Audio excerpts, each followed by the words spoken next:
본 방송에서 제공하는 투자 정보는 투자 판단에 대한 조언입니다. 방송에서 제공하는 주식의 가치, 가격 상승 및 가격 하락에 대해서는 방송사에서 보장하지 않습니다.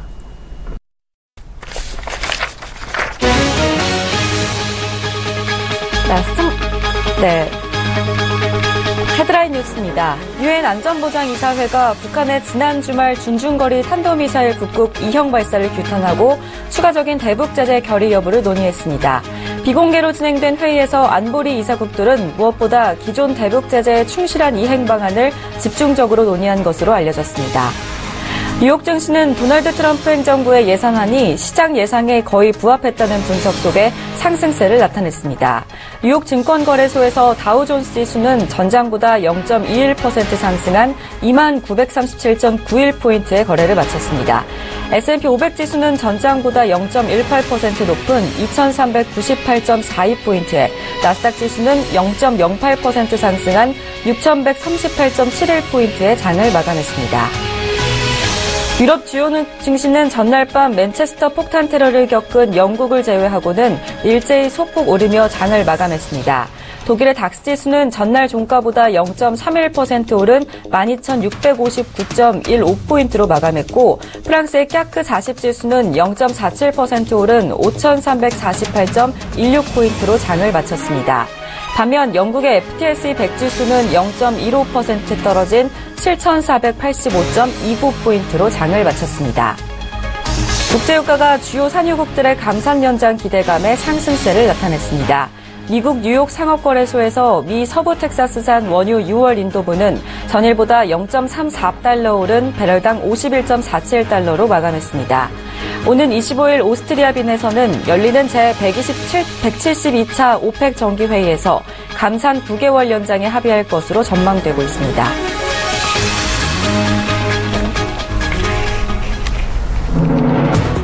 네, 시청자 여러분 안녕하십니까. 출발 증시 와이드 1부 오늘 함께할 김민재입니다. 간밤 뉴욕 증시에서 주요 지수는 일제히 상승했습니다. 영국에서 전날 발생한 테러가 시장에 큰 영향을 주지는 않은 데다가 트럼프가 공개한 예산안도 또 시장을 놀라게 할 정도가 아니었다는 인식에 지수가 올랐다는 평가인데요. 업종별로는 금융업종이 가장 많이 올랐습니다.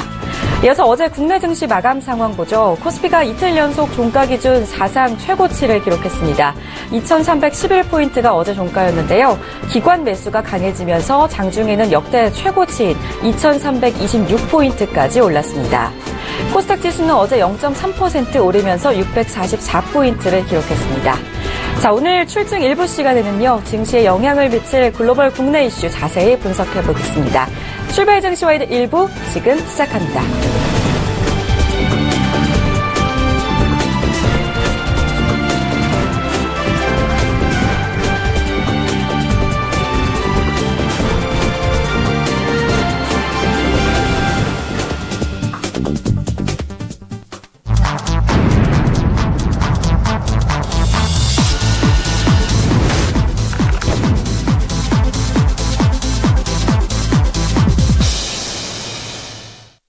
네, 시장의 중심이 되는 이슈를 꼼꼼하게 점검해보는 글로벌 시시각각 시간입니다. 오늘은 아데나 투자자문의 신승용 대표와 화상으로 연결되어 있습니다. 대표님 안녕하세요.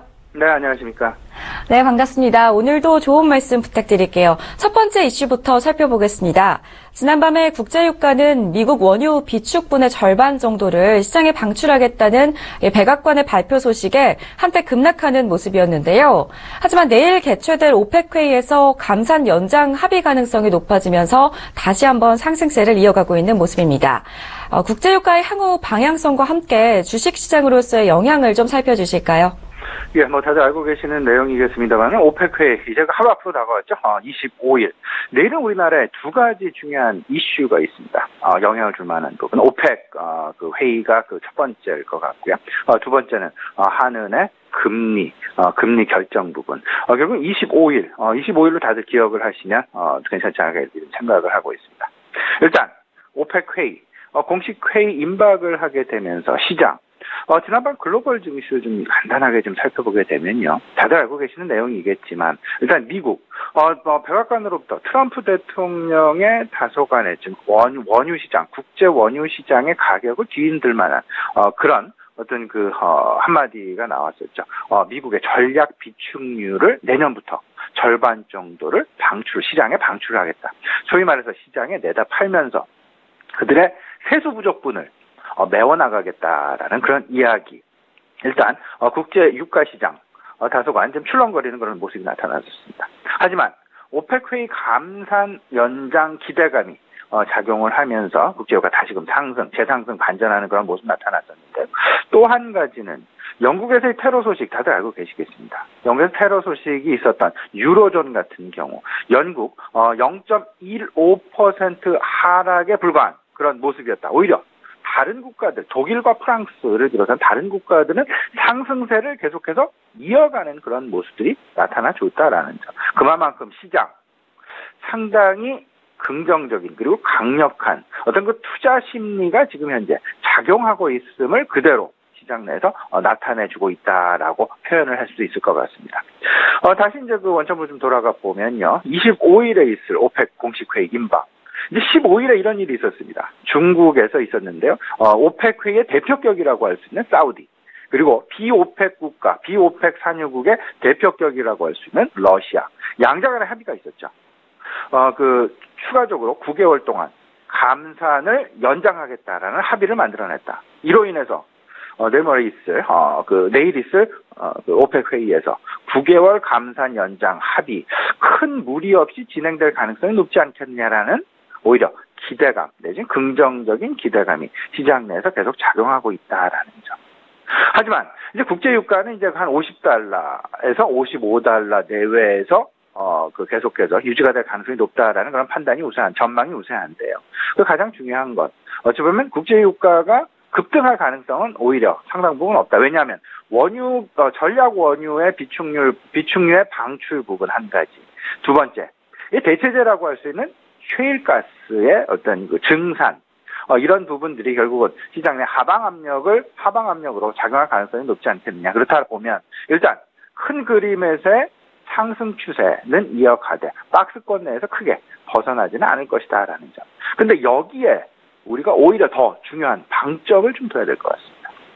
시장이 지금 상승하고 있는 가장 큰 이유, 가장 큰 배경 살펴본다라면 결국은 경기 개선에 대한 기대감, 이에 따른 기업 실적들의 개선세가 분기별로 지금 실질적으로 투자자들로 하여금 확인을 하고 있는 그런 과정이 진행되고 있고, 실질적으로 분기 그 확인이 사실상 그들의 전망과 맞아떨어지게 되는, 소위 말하는 안도 랠리를 불러일으키기에 충분할 만큼의 기업 실적들이 나와주고 있다라는 부분들로 이해를 하시면 될 것 같습니다.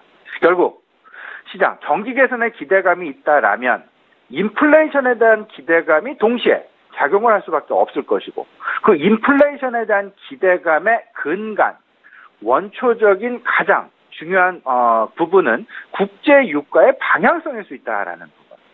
이 국제 유가가 만약에 급락하게 되는 상황이 도출되게 된다라면, 시장에 나타나게 된다라면 인플레이션에 대한 기대감은 오히려 디플레이션에 대한 우려감으로 반락하게 되면서 지금 현재까지 긍정적으로 이어왔었던 시장의 긍정적인 투자 심리, 시장에 대한 경기 개선에 대한 기대감, 시장 상승에 대한 기대감이 한순간에 무너질 가능성도 전혀 배제할 수 없다라는 부분.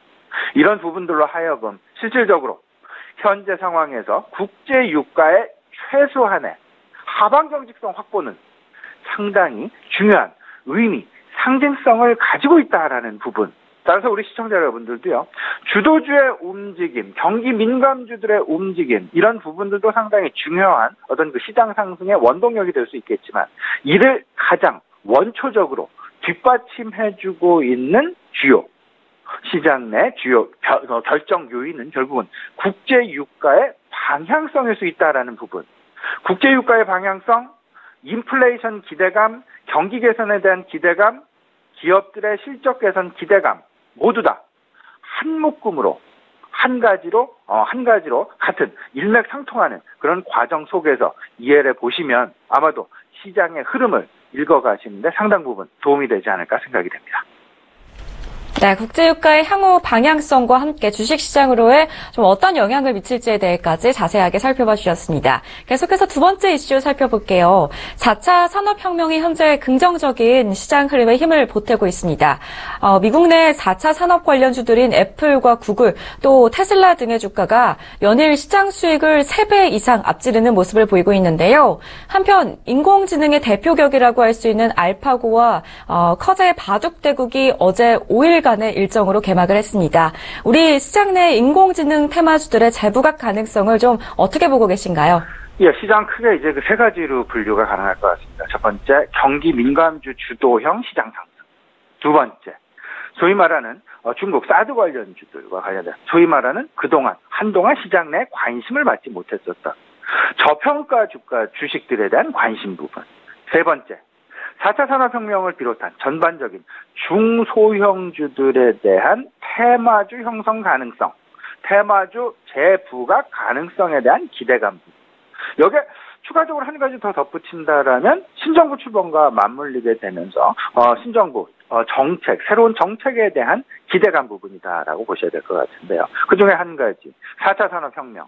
결국 올해 내내 주식시장의 오르내림과는 크게 상관없이 결국은 시장을 가장 중요한 관점에서 흔들림 없이 이끌어가고 있는 종목군들, 테마군들 중에 한 가지로 4차 산업혁명 관련주들을 분명히 끌어낼 수 있을 것이다라는 부분, 끄집어낼 수 있을 것이다라는 부분 같이 한번 생각을 해보셨으면 어떨까 싶습니다. 그 와중에 이제 어제부터 커제 구단, 중국입니다. 커제 구단과 알파고의 대국 시작이 다시 되었습니다.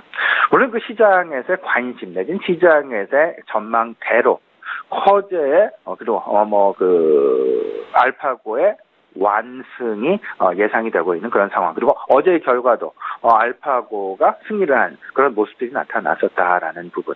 지난 이세돌 구단과의 격돌시와는 사뭇 다른 분위기가 지금 형성이 되어가고 있다. 다시 말씀을 드리면 이세돌 구단과의 격돌시에는 이세돌 구단이 이길 수도 있다라는 그런 가능성, 그런 기대감 작용을 했지만 이제 커제 구단과의 대국에서는 오히려 알파고가 얼마만큼 그 사이에 진화가 되었느냐라는 발전 속도가 얼마만큼 빠르게 나타나고 있냐라는 부분이 오히려 크나큰 관심사로 부각이 되고 있다라는 부분. 이번 27일까지 두 차례 대국이 더 남아 있습니다. 23일 어제였죠? 25일, 27일 세 번의 대국으로 지금 결정이 되게 돼 있는데요. 이런 도박사들조차도 커제의 완패, 올인을 할 정도로 오히려 알파고가 얼마만큼 성장을 했느냐에 관심을 가지고 있다. 다들 알고 계시겠습니다만은 애플과 구글 그리고 테슬라와 아마존 더 나아가서는 페이스북까지 시장 상승률 전반적으로 5%에서 10% 내외의 상승률을 그동안 보였다라면 이들 종목군의 상승률은 15%에서 거의 40%. 테슬라 같은 경우에는 40%가 넘는 주가의 상승을 보여주고 있다. 그러면 이런 부분들 결국은 시장을 이끌어가고 있는 부분들 따져본다라면 우리나라 시장에서는 IT 하드웨어, 특히나 4차 산업혁명의 후광을 받고 있는 반도체 업종이 사실상 시장 내에서 관심을 받고 있는 주도주로의 부각이 지금 이제 되고 있다라고 한다면 미국 시장에서는 IT 하드웨어 쪽보다는 오히려 IT 컨텐츠, IT 소프트웨어 쪽에 대한 주가 상승률이 더 크게 돋보여지고 있다라는 부분. 그러면 인공지능과 관련된 부분, IoT와 관련된 부분, 자율주행과 관련된 부분, 3D 프린팅과 관련된 부분, 테마주의 형성 가능성, 소프트웨어 컨텐츠에 대한 관심 분명히 가져나가야 될 것 같고요. 더 나아가선 경기민감 대형주 중심에서 이런 테마주들이 이제 서서히 부각이 된다라면 중소형주 중심의 테마주 그리고 경기민감 대형주가 아닌 경기민감 소형주까지도 시장의 관심이 확산되어 나갈 수도 있다라는 부분 생각을 해보시면 어떨까 싶고요. 실질적인 어떤 그 시장 내 가장 IT 컨텐츠, IT 소프트웨어와 가장 일맥상통하고 있는 가장 연관성이 높은 종목군 대형주 중에서 꼽으라고 한다면 네이버와 카카오가 그 자리를 대신할 수 있다라는 부분까지도 같이 염두하셨으면 어떨까 싶습니다. 네, 우리 시장 내 인공지능 테마주들의 재부각 가능성에 대해서 이야기를 들어봤는데요. 좋은 말씀 감사합니다. 마지막으로 오늘의 투자 조언 전해주실까요? 예, 지금 이제 시장 상당히 긍정적이고 투자 심리가 상당히 강한 그런 모습들이 연일 시장 내에서 계속되고 있습니다. 트럼프 노이즈가 발발이 되었음에도 불구하고, 그리고 브라질에서의 탄핵 정국에 대한 우려감이 상당 부분 크게 이슈화가 되었음에도 불구하고, 영국에서 테러 발생이 생겼음에도 불구하고 시장, 글로벌 증시는 상당히 굳건하게 상승 추세를 계속해서 이어가고 있는 그런 모습들. 여기에 우리나라도 빠지지 않는다. 코스피 어제 2311포인트 마감하면서 이틀 연속 사상 최고치 경신을 하는 그런 소식들. 일단 시장의 펀더멘탈은 상당히 탄탄하다라는 부분 마음속에 넣으시면서, 그러면 우리가 여기서의 문제는 이제 사상 최고치를 경신했다. 그러면 이제 앞으로 어떤 종목을, 어떤 주식을 좀 사면 좋을까? 결국에는 이제 여러 가지 이제 시장 내 투자 심리의 이동 경로를 좀 생각을 해봐야 될 것 같은데요. 신정부 출범, 아직 내각 인선이 끝나진 않았습니다. 이제 내각 인선이 마무리가 되는 5월 말, 6월 초, 실질적인 경제 정책에 대한 가시화, 실질적인 어떤 시장 내 영향을 줄 수밖에 없는 그런 이슈들이 시장 내에 상당 부분 많이 나타날 수밖에 없을 것이고, 신정부 정책 본격화 국면을 대비를 해놓을 필요가 있을 것이다라는 부분. 그러면 신정부 출범과 맞물린 업종군, 종목군, 당연히 내수 소비재, 내구 소비재, 더 나아가서는 반도체와 전반적인 유통업종까지 생각을 해봐야 될 것 같고요. 실적 기대감이 지속되고 있다라는 부분. 반도체, 철강, 화학, 경기 민감주. 근데 여기서 경기 민감 대형주들에 대한 관심도 유효하겠지만 경기 민감 소형주들에 대한 관심까지도 우리가 오히려 탄력성 측면에서는, 주가 탄력성 측면에서는 관심 대상에 분명히 놓아야 될 것이다라는 부분. 더 나아가서는 코리아 디스카운트 해소 국면도 우리가 분명히 생각을 해봐야 될 것 같습니다. 지배구조 조정 이슈가 재부각되고 있고, 그리고 소위 말하는 경제 민주화에 대한 시장의 기대감이 그만큼 큰 이상, 어제 실질적으로 지배구조 조정과 관련된 지주회사들의 움직임이 돋보이는 그런 하루가 나타났었습니다. 이런 부분들이 결국은 전체적인 경제 민주화의 테마 분들로도 인식이 될 수 있다라는 부분, 코리아 디스카운트 해소와도 일맥상통할 수 있다라는 부분들 생각을 해보시면서요, 저는 이렇게 생각을 합니다. 중소형주 양극화에 대한 해소 가능성이 점차 커지고 있다. 이 부분은 신정부 내각 인선이 마무리가 되는 5월 말, 6월 초를 기점으로 그 가능성이 높아지지 않겠느냐라는 부분.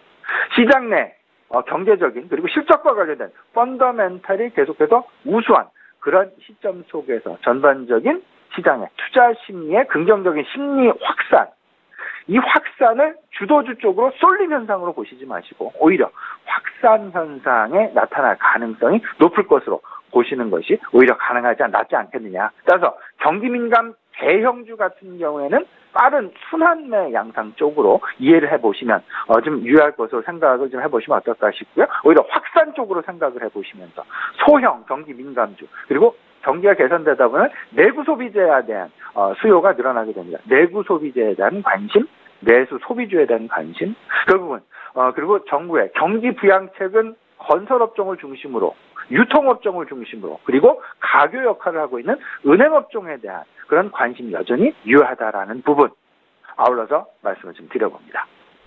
네, 코스피 이틀 연속 사상 최고치를 경신했는데요. 시장의 실적 기대감이 지속이 되고 있고 경기 민감 소형주들에 대한 관심까지 가져봐도 좋을 것 같다라는 말씀을 들어봤습니다. 지금까지 아데나 투자자문의 신승용 대표와 함께했습니다. 고맙습니다. 네, 감사합니다.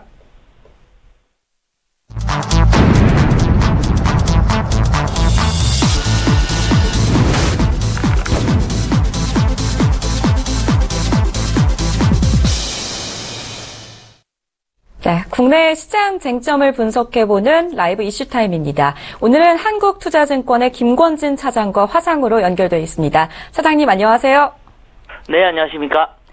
네, 반갑습니다. 첫 번째 이슈 묻겠습니다. 코스피가 잇따라서 사상 최고가를 경신하면서 대세 상승장이 연출될 것이라는 기대감이 커지고 있습니다. 나날이 최고가의 역사를 쓰고 있는 것은 국내 기업의 지배구조 개선 기대가 영향을 미친 것으로 볼 수가 있을 텐데요. 지배구조 개선과 함께 2분기 실적 전망까지 자세하게 말씀 들어볼게요. 네, 그렇습니다. 가장 크게 얘기를 하고 있는 게 결국은 실적입니다. 실적이 엄청나게 좋게 나오고 있는 거다라는 거. 사실은 이런 모습이 작년부터 나올 수가 있는 모습이었습니다. 작년 1분기, 2분기 실적이 사실은 사상 최고치를 나오고 있었습니다. 그렇지만 3분기, 4분기에 좀 우리나라에 좀 내부적으로 어떤 사태들이 일어나 버리면서 조금 꺾이는 모습이 나왔습니다. 그렇지만 올해 다시 1분기도 아주 잘 나오는 모습, 2분기는 지금 현재 우리나라의 강력한 컨트롤 타워까지 서로 나타나면서 조금 안정적으로 움직여줄 수 있을 것 같다는 거 얘기를 해드립니다. 그런 모습이 나타나면서 어제 같은 경우도 2311.74포인트를 기록을 하면서 종가 기준으로 역사상 최고치를 지금 경신해주고 있는 모습입니다. 그리고 어제 특징적으로 보셨을 건데 여러분들이 그동안의 시장을 이끌어가던 것은 어디였냐면 결국 외국인이었습니다. 그렇지만 어제 같은 경우는 좀 연기금 쪽, 사실은 연기금은 방어적인 측면을 많이 이런 스탠스를 취하는 곳이었습니다. 그렇지만 어제 같은 경우는 주도적인 역할을 해주는 모습이었었다라는 거 얘기를 해드리겠습니다. 조금 스탠스가 바뀔 수가 있습니다. 실제로 이런 모습에서 외국인들만 조금만 더 다시 한번 불을 지펴준다면 주가는 계속해서 역사적 신고가를 계속해서 넓혀갈 수 있을 것 같다. 즉 예전에 우리가 1000에서 2000 올라올 때 여러분들 분명히 기억하실 겁니다. 그런 모습처럼 순식간에 한번 랠리가 한번 더 펼쳐질 수는 있을 것 같다라고 판단해 주시면 될 것 같은데요. 최근에 또 여러 가지 얘기가 나오고 있는 것 중에서 또 지주사 얘기도 좀 빼놓고 얘기해 드릴 수 없을 것 같습니다. 실제적으로 지주사가 2분기 실적도 좋아지고 문재인 정부가 발탁이 되면서 공정거래위원장이나 정책실장들이 임명이 되는데 다 대부분 기업의 투명도나 실제로 경제 민주화에 관련된 이런 관심 있어 하는 분들이 지금 현재 지명이 됐습니다. 이 말은 무슨 말이냐면 결국은 지배 구조를 가지고 계속해서 얘기를 할 수밖에 없는 것 같다라는 거 얘기를 해드리겠고요. 이런 모습 때문에 최근에 지주사들 하나나 GS, LG, SK 같은 경우도 52주 신고가 경기를 계속해서 나타나고 있고요. 앞으로 또 인적 분할이나 이런 분할이 되는 이슈들이 있는 이런 기업들도 여러분들 계속해서 관심 있게 봐주셔야 된다라는 거 얘기를 해드리겠습니다. 또 대세 상승장의 핵심은 외국인들의 수급이나 투명 승계고 그리고 배당 유인 확대가 계속해서 지금 현재 시장에서 일어나고 있다는 것도 지금 여러분들 좀 관심 있게 봐주셔야 될 대목이다라는 거 얘기를 해드리겠고요. 구체적으로 1분기 유가증권 상장사의 순이익 같은 경우는 32조 원 정도를 기록을 했습니다. 어떻게 보면 올해 순이익권이 이제 130조의 가시권에 지금 현재 들어가고 있는 거다라고 판단해 주시면 될 것 같고요. 2분기 지금 현재 5월달에 거의 다 마무리가 되고 있는 상황에서 컨센서스가 조금씩 올라가고 있다는 점도 여러분들이 좀 긍정적으로 봐주셔야 된다라는 거 얘기를 해드리겠고요. 신정부에 대한 이런 기업 구조 개편에 된 것도 지금 계속해서 증시에는 긍정적인 거다라고 판단해 주시면 될 것 같습니다. 네, 시장 앞으로 긍정적으로 바라보고 계시는 것 같은데요. 그렇다면 앞으로 2300선을 뚫은 코스피 어떤 업종에 주목해 보면 좋을까요? 자, 그동안은 사실은 IT, 그리고 대형주, 초대형주들, 어떻게 보면 삼성전자에 어떻게 보면 독식을 많이 했었다라고 생각을 해주시면 될 것 같습니다. 그렇지만 이제부터는 어제 같은 경우가 그랬는데요. 조금씩 그 궤도가 조금씩 퍼지고 있다라는 건 낙수 효과가 조금 생기고 있는 모습이 많이 나오고 있다라는 거 얘기를 해드리겠습니다. 실제적으로 비철금속이나 상사업종 같은 경우도 1분기 실적은 깜짝 실적이 나왔습니다. 그런데 실제적으로 주가는 아직까지 많이 올라가지는 못했다. 그리고 2분기 이후도 높은 이익 증가율을 계속해서 기대를 하고 있다는 점도 여러분들이 좀 긍정적으로 보시면 좋을 것 같고요. 또 계속해서 얘기가 나오고 있는 4차 산업혁명 관련주 같은 경우 여러분들 지속적으로 끊임없이 보셔야 된다라는 거. 그리고 조금 순환매 쪽 측면이나 이런 측면에서도 사드 피해주 그동안에 좀 많이 못 올랐던 화장품이나 엔터나 여행 관련된 이런 주식들도 여러분들 계속해서 보셔야 된다라는 얘기를 드리겠습니다. 네, 말씀 잘 들었습니다. 다가오는 하반기에는 얼마나 더 오를 수 있을지 궁금한데요. 예상 코스피 밴드 어느 정도 생각하십니까? 자, 우선은 이제 하방은 이제 좀 많이 갇혀 있는 것 같습니다. 한 2,200 이 정도를 하방으로 보시면 될 것 같고요. 위쪽은 좀 뚫어 놓으셨으면 좋겠습니다. 지금 현재 각 증권사에서 나오고 있는 이런 걸 레포트를 보면 제일 높은 데가 한 2,600 정도가 지금 나오기 시작을 하는 것 같습니다. 계속해서 이거 시장이 올라갈 때마다 증권사의 레포트는 바뀌고 있습니다.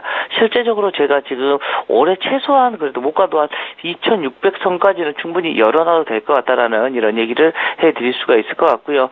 실제적으로 우리나라 PER 같은 경우가 아직도 사실은 10배가 안 된다라는 거 얘기를 해드립니다. 실제적으로 신흥국들의 지금 현재 PER 같은 경우는요, 한 12배 정도를 얘기를 하고 있습니다. 그런데 우리나라 아직도 10배도 안 된다. 그리고 나서 지금 현재 20% 정도를 더 준다면 최소 2,600에서 2,700 언저리까지도 충분히 가도 되는 모습이 나온다라는 거 이야기를 해드리도록 하겠습니다. 네, 최소 2,600에서 2,700선까지 바라보고 계신다라는 말씀을 들어봤습니다. 계속해서 두 번째 이슈 여쭤보겠습니다. 신정부의 내수 부양 정책이 속도를 내면서 롯데쇼핑 등 유통주들이 랠리를 이어가고 있는 모습인데요. 유통주 랠리가 언제까지 이어질지, 그리고 지금 투자해도 괜찮을지 차장님 의견 들어보겠습니다. 네, 그렇습니다. 우선은 긍정적이다라는 얘기를 먼저 해드리고 싶습니다. 그동안 우리가 내수 경기가 많이 좀 쪼그라들어 있었다는 거 여러분들 다 아실 겁니다. 지금 실제로, 주가는 신고가가 가고 있는데 우리의 삶은 어떻다? 별로 그렇게 좋아 보이지 않는다는 이런 얘기를 많이 해드릴 수가 있을 것 같습니다. 즉, 내수 부양이 좀 안 돼 있었는데요. 지금 이번에 신정부가 들어들면서 내수 부양에 대한 정책이 지금 계속해서 얘기가 나오고 있습니다. 속도를 내고 있다라고 판단해 주시면 될 것 같습니다. 실제적으로 그동안에 우리나라 1분기에 실적으로 우리 수출이나 이런 경기를 이끌었던 건 어떻게 보면 수출이었습니다. 이제는 그 수출을 해서 돈을 번 것을 가지고 내수 경기를 이제는 살리는 이런 모습이 나와야 됩니다. 즉, 소비 경기에 대한 이런 얘기가 나와야 된다라는 거 얘기를 해드리겠고요. 어떻게 보면 대선 이후에 국내외 정치적, 경제적 불확실성의 해소와 소비 심리 개선에 대한 이런 경기 회복에 대한 가능성이 조금씩 커지고 있다는 거 얘기를 해드리겠고요. 실제로 최근에 예상보다 일찍 경제부총리가 내정되는 등 신정부에 대한 그런 내수 부양 정책이 속도를 계속해서 내고 있다라고 생각해 주시면 될 것 같고요. 최근에 이마트나 롯데마트에서 시작된 유통주 랠리 같은 경우가 롯데쇼핑과 신세계로 조금씩 확산이 되면서 선순환이 지금 되고 있다라고 생각해 주시면 될 것 같습니다. 실제적으로 내수 소비의 그 정부 정책이 가장 크게 영향을 많이 받습니다. 과거 정부 같은 경우는 가계 부채의 증가와 그런 부동산 가격 상승을 통해서 내수 부양을 열심히 하려고 했었습니다. 그렇지만 실제로는 내수 부양 효과가 그렇게 크진 않았다. 이번 문재인 대통령 같은 경우는 공약을 통해서 밝힌 바 있듯이 재정 지출 증가율을 좀 기존 3.5에서 7%까지 끌어올리는 과감한 재정 편성을 지금 현재 하려고 한다라는 얘기를 해드리겠고요.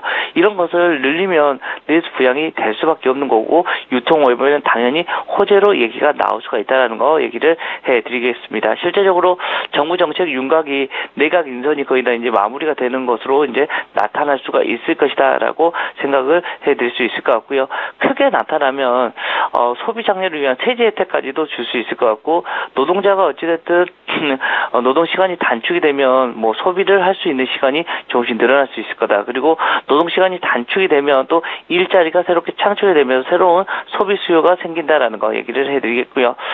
마지막으로는 지금 최근에 중국과 다시 한번 조금 그동안 사드 이슈로 좀 많이 냉각되었던 것이 조금씩 풀리고 있는 모습이 나옵니다. 즉 6호 교환 가능성이 나타나고 있다는 거 얘기를 해드릴 수가 있을 것 같고요.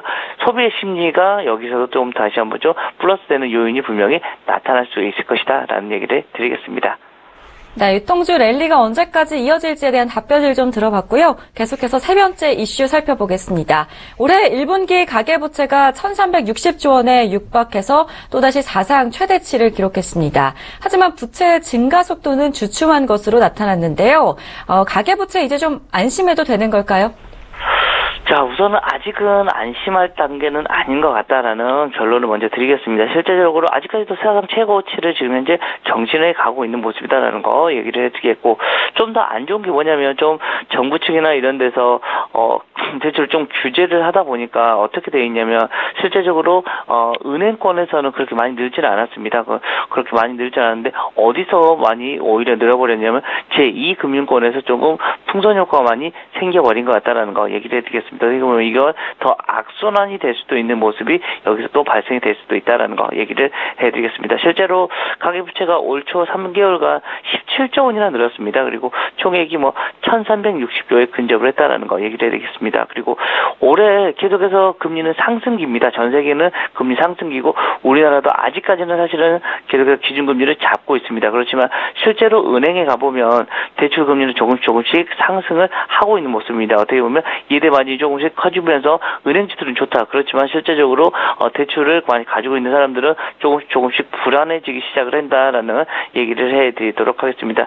실제로 이런 모습이 우리나라가 계속해서 기준금리를 억누를 수 있을 것이냐라는 이런 의문점이 많이 드는데요. 그렇지는 않을 겁니다. 어쩔 수 없이 우리나라도 전 세계가 지금 금리를 올리면 어쩔 수 없이 우리도 올해 마지막 정도 하반기 정도에 들어가면 한 4분기 정도에 한번 금리를 인상하는 이런 속도가 날 수도 있을 것 같다라는 거 얘기를 해드리도록 하겠습니다. 그렇지만 어찌됐든 정부의 가계대출 관리 방안으로 해서 지난해 같은 급증세는 이제는 꺾이기 시작했습니다. 어느 정도 관리가 되고 있다라고 생각을 해주시면 될 것 같고요.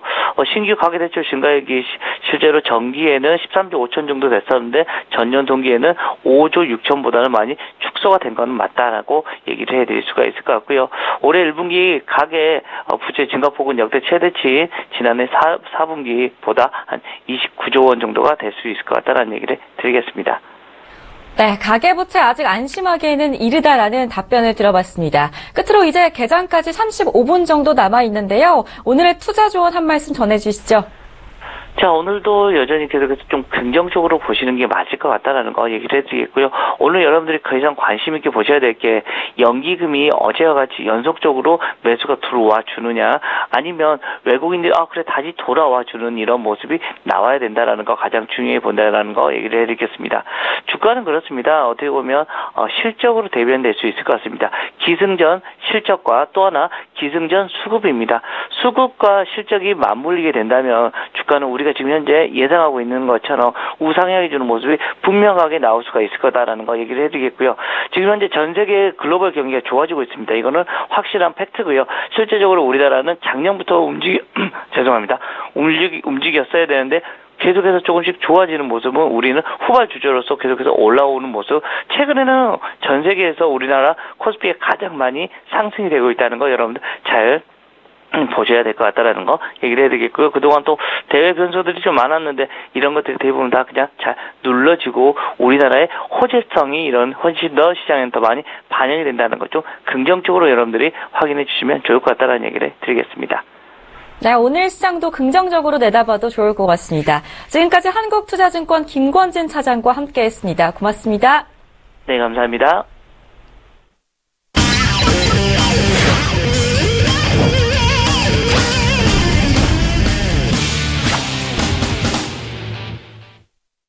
네, 오늘 장 시황은 물론이고 필살기 종목까지 전격 공개를 해드리는 외환영웅의 투자 필살기 시간입니다.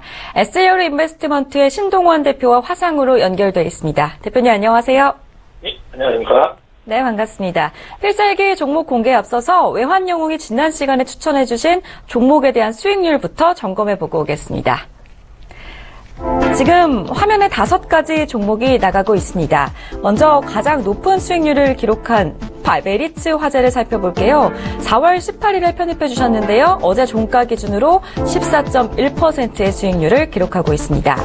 뒤를 이어서 4월 19일에 편입해 주신 동아지질이 12.8%의 수익률 기록하고 있고요. 또 롯데정밀화학이 바로 12.6%로 그 뒤를 잇고 있는 모습입니다.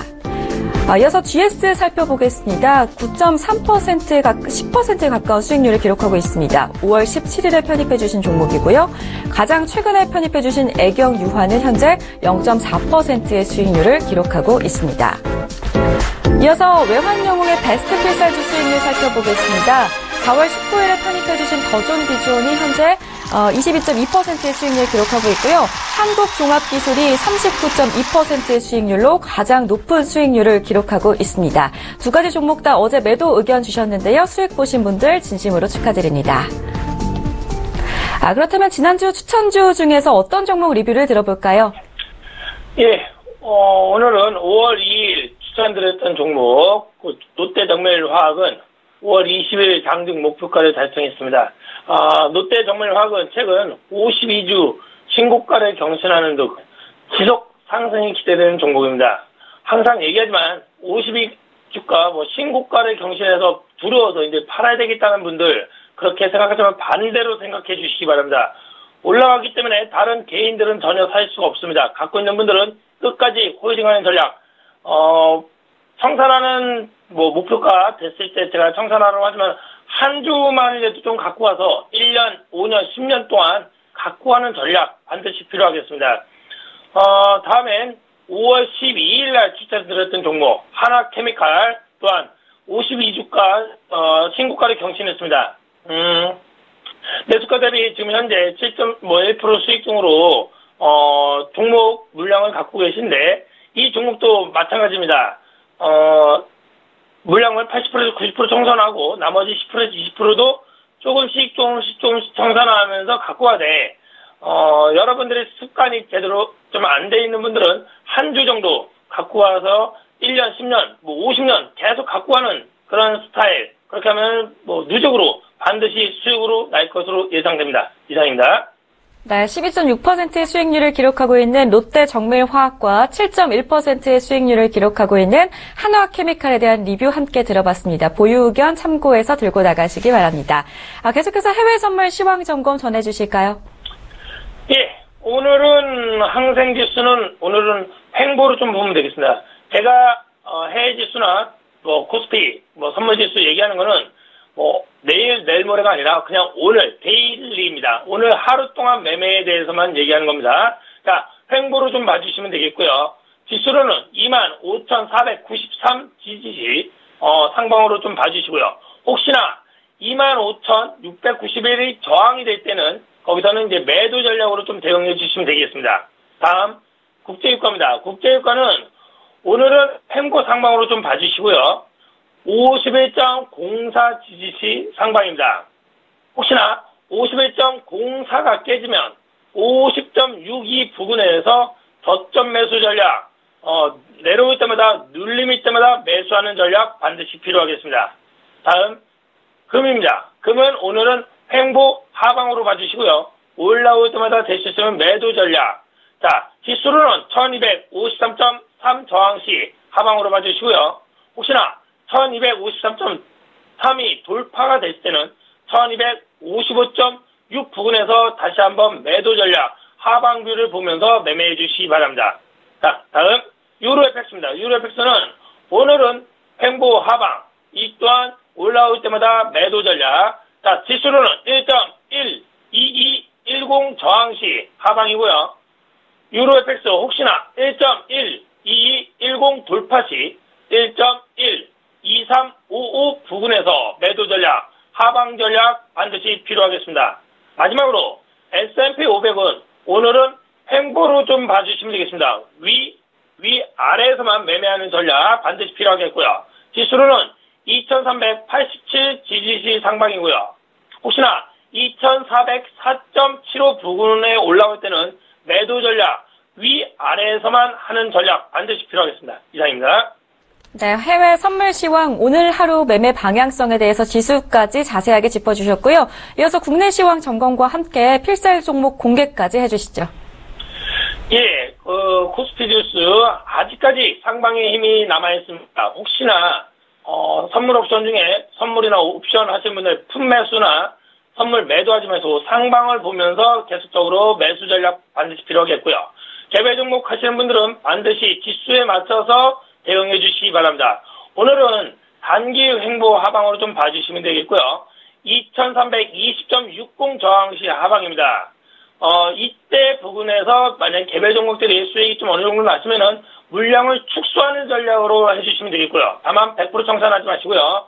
혹시 또한 2320.60이 돌파시 2327.27 부근에서 저항이 될 것 같습니다. 이때 다시 한번 물량을 축소하는 전략, 개별 종목은 그렇게 해주시고요. 자, 선물 옵션 하시는 분들은 오늘은 횡보 하방입니다. 302.35 저항시 매도 전략 하방이고요.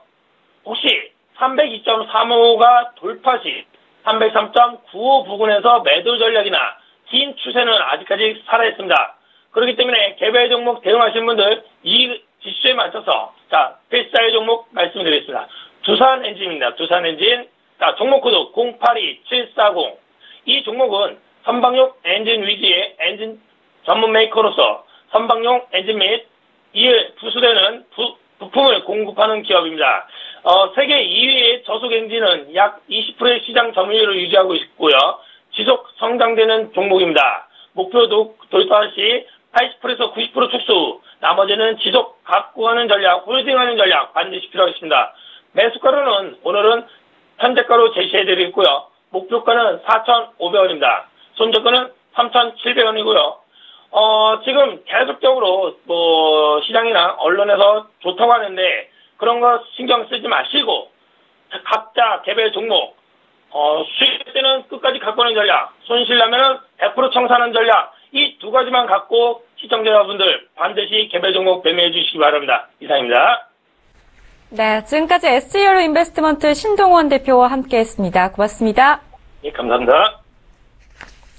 잠시 후 2부에서도 두 분의 전문가와 함께하는 라이브 매매 타임이 이어집니다. 종목 추천과 함께 투자자 여러분들의 궁금증도 속 시원히 상담해드리겠습니다. 샵 0082 건당 100원의 문자 이용료로 이용할 수 있으니까요. 잠시 후 여러분의 많은 참여 부탁드리겠습니다. 저는 잠시 후 2부로 돌아오겠습니다. 고맙습니다.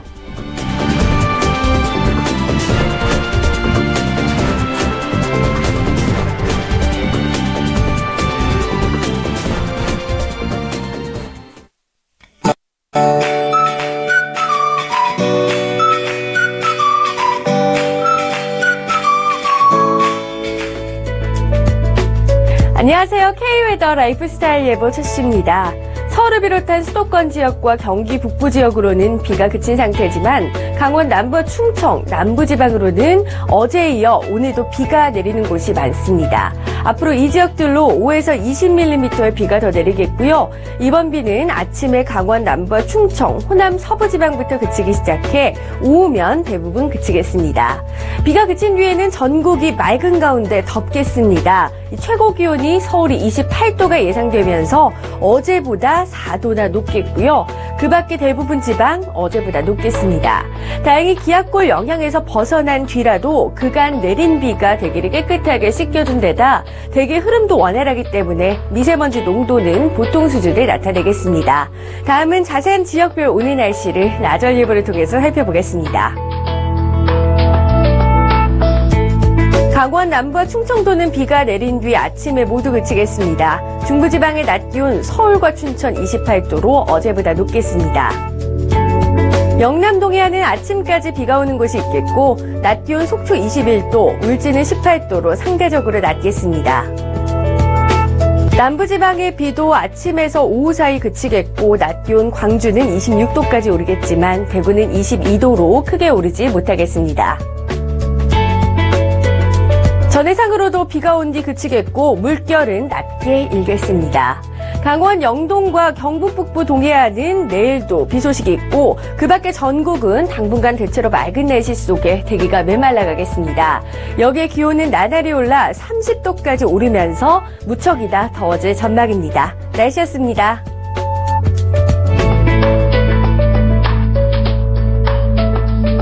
본 방송에서 제공하는 투자 정보는 투자 판단에 대한 조언입니다. 방송에서 제공하는 주식의 가치, 가격 상승 및 가격 하락에 대해서는 방송사에서 보장하지 않습니다.